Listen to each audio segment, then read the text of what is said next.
ಮೊದಲು 1 ಕಪ್ಪು ಬೇಳೆ ಮತ್ತು 4 ಕಪ್ಪು ಅಕ್ಕಿ. ನಾನು ಬೇಳೆನ ಆಲ್ರೆಡಿ ತೊಳ್ಕೊಂಡಿದ್ದೀನಿ. ಈಗ 4 ಕಪ್ಪು ಅಕ್ಕಿ ಹಾಕ್ಕೊತಿದ್ದೀನಿ. ಅಕ್ಕಿನ ನೀಟಾಗಿ ತೊಳೆದು ಮತ್ತು ಕುಕ್ಕರ್ಗೆ ಹಾಕೊಬೇಕು. ಅದಾದಮೇಲೆ ತರಕಾರಿ ಕಟ್ ಮಾಡ್ಕೊಬೇಕು. ನಾನು ಒಂದು ಕ್ಯಾರೆಟು, ಒಂದು 7ರಿಂದ 8 ಬೀನ್ಸು, ಒಂದು ಗೆಡ್ಡೆಕೋಸು, ಸ್ವಲ್ಪ ಶೇಂಗಾ ಬೀಜ ತಗೊಂಡಿದ್ದೀನಿ. ತಗೊಂಡು ಎಲ್ಲನೂ ತೊಳೆದು ಕುಕ್ಕರ್ಗೆ ಹಾಕ್ಕೊಂಡಿದ್ದೀನಿ.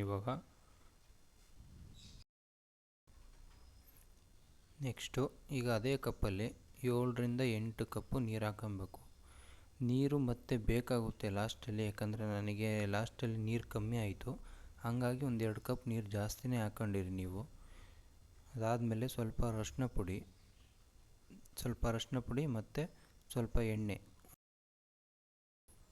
ಇದನ್ನು ಬೇಯಕ್ಕಿಡುವಾಗ ಸ್ವಲ್ಪ ಉಪ್ಪು ಹಾಕೊಳ್ಳಿ, ರುಚಿಗೆ ಎಷ್ಟು ಬೇಕೋ ಅಷ್ಟು.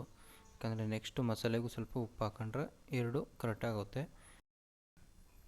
ಇವಾಗ ಒಗ್ಗರಣೆಗೆ 2 ಟೊಮೊಟೊ, 2 ಈರುಳ್ಳಿ, ಕರಿಬೇವು ಸೊಪ್ಪು, ಒಂದು 4ರಿಂದ 5 ಎಳಸು ಬೆಳ್ಳುಳ್ಳಿ, ಒಣಮೆಣ್ಸಿನ್ಕಾಯಿನ 2, ಮತ್ತು 1 ಟೇಬಲ್ ಸ್ಪೂನು ಜೀರಿಗೆ, ಅಚ್ಕಾರದ ಪುಡಿ 1 ಸ್ಪೂನು, ಮತ್ತು ಒಂದು 5ರಿಂದ 6 ಟೇಬಲ್ ಸ್ಪೂನು ಬಿಸಿಬೇಳೆಬಾತ್ ಪೌಡ್ರು ತಗೊಳ್ಳಿ. ಅದಾದಮೇಲೆ ನೆಕ್ಸ್ಟ್ ಒಗ್ಗರಣೆಗೆ ಒಂದು ಬಾಣಲಿ ಎಣ್ಣೆ ಹಾಕಿ ಬೆಳ್ಳುಳ್ಳಿ ಮತ್ತು ಮೆಣಸಿನ್ಕಾಯಿ ಹಾಕಿ ನೀಟಾಗಿ ಫ್ರೈ ಮಾಡ್ಕೊಂಡು, ಮತ್ತು ಕರಿಬೇವು ಮತ್ತು ಜೀರಿಗೆ ಎಲ್ಲ ಹಾಕಿ ನೀಟಾಗಿ ಫ್ರೈ ಮಾಡ್ಕೊಳ್ಳಿ. ಫ್ರೈ ಮಾಡ್ಕೊಂಡಾದ್ಮೇಲೆ ಈ ಕಟ್ ಮಾಡಿರೋಂಥ ಈರುಳ್ಳಿ ಹಾಕ್ಕೊಂಡು ಸ್ವಲ್ಪ ಗೋಲ್ಡನ್ ಕಲರ್ ಬರೋವರೆಗೂ ನೀಟಾಗಿ ಫ್ರೈ ಮಾಡ್ಕೊಳ್ಳಿ. ಈರುಳ್ಳಿ ಗೋಲ್ಡನ್ ಕಲರ್ ಆದಮೇಲೆ 2 ಟೊಮೊಟೊ ಕಟ್ ಮಾಡಿರೋ ಅಂಥದ್ದನ್ನ ಹಾಕ್ಕೊಂಡು ನೀಟಾಗಿ ಫ್ರೈ ಮಾಡಬೇಕು.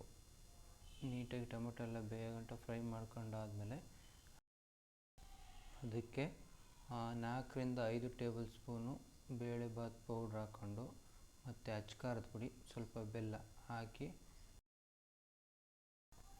ಹಸಿ ಸ್ಮೆಲ್ ಹೋಗೋವರೆಗೂ ನೀಟಾಗಿ ಫ್ರೈ ಮಾಡ್ಕೊಬೇಕು. ಫ್ರೈ ಮಾಡ್ಕೊಂಡಾದ್ಮೇಲೆ ಸ್ವಲ್ಪ ನೀರು ಹಾಕ್ಕೊಂಡು ಕುದಿಸ್ಕೊಳ್ಳಿ. ಯಾಕಂದರೆ ಈಗ ಆಲ್ರೆಡಿ ಅದು ಅನ್ನ ಗಟ್ಟಿಯಾಗಿರೋದ್ರಿಂದ ಈಗ ಸ್ವಲ್ಪ ನೀರು ಹಾಕ್ಕೊಂಡು ಇದಕ್ಕೇ ಕುದಿಸ್ಕೊಂಡು ಅದಕ್ಕೆ ಹಾಕಿ ಮಿಕ್ಸ್ ಮಾಡ್ಕೊಳ್ಳೋಕ್ಕೆ ಸರಿಯಾಗುತ್ತೆ. ನೋಡಿ, ನಾನು ಬೇಯಿಸ್ಕೊಂಡಿರೋವಂಥ ಅಕ್ಕಿ ಮತ್ತು ಬೇಳೆ ಈ ರೀತಿ ಆಗಿದೆ. ಇದಕ್ಕೆ ಇನ್ನೂ ನೀರು ಬೇಕಿತ್ತು, ಇದು ಸ್ವಲ್ಪ ನೀರು ಕಮ್ಮಿ ಆಗಿದೆ. ಹಾಗಾಗಿ ನೀವು ಮಸಾಲೆಗೆ ಬೇಕಾದಷ್ಟು ನೀರನ್ನ ಹಾಕಿ ಸ್ವಲ್ಪ ಕುದಿಸ್ಕೊಂಡು ನೆಕ್ಸ್ಟ್ ಇದಕ್ಕೆ ಹಾಕಿ ಮಿಕ್ಸ್ ಮಾಡ್ಕೊಳ್ಳೋ ಥರ ಮಾಡ್ಕೊಳ್ಳಿ. ಇಲ್ಲಾಂದರೆ ತಣ್ಣೀರು ಹಾಕಿದ್ರೆ ಬೇಳೆಬಾತ್ ಸರಿ ಬರೋಲ್ಲ, ಮತ್ತೆ ಬಿಸಿ ಮಾಡೋಕ್ಕಾಗಲ್ಲ. ಮಸಾಲೆಗೆ ನೀರು ಹಾಕ್ಕೊಂಡು ಸ್ವಲ್ಪ ಚೆನ್ನಾಗಿ ಕುದಿಸಿ ಆಮೇಲೆ ಹಾಕಿ ಮಿಕ್ಸ್ ಮಾಡ್ಕೊಳ್ಳಿ.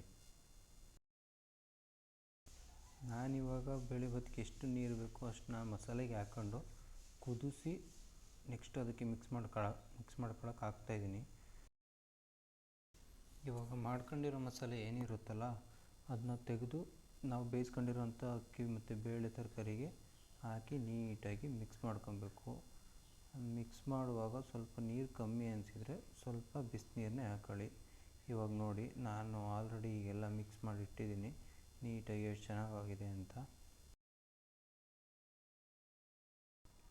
ನೋಡಿದ್ರಲ್ಲ ಎಷ್ಟು ಈಸಿಯಾಗಿ ಯಾವ ರೀತಿ ಬೇಳೆಬಾತ್ ಬೇಗ ರೆಡಿ ಆಯಿತು ಅಂತ. ಇನ್ಯಾಕೆ ತಡ, ಮನೇಲಿ ಬೇಗ ಮಾಡ್ಕೊಂಡು ಬೇಗ ತಿನ್ನಿ. ಹೇಗಿದೆ ಅಂತ ಕಮೆಂಟ್ ಮಾಡಿ.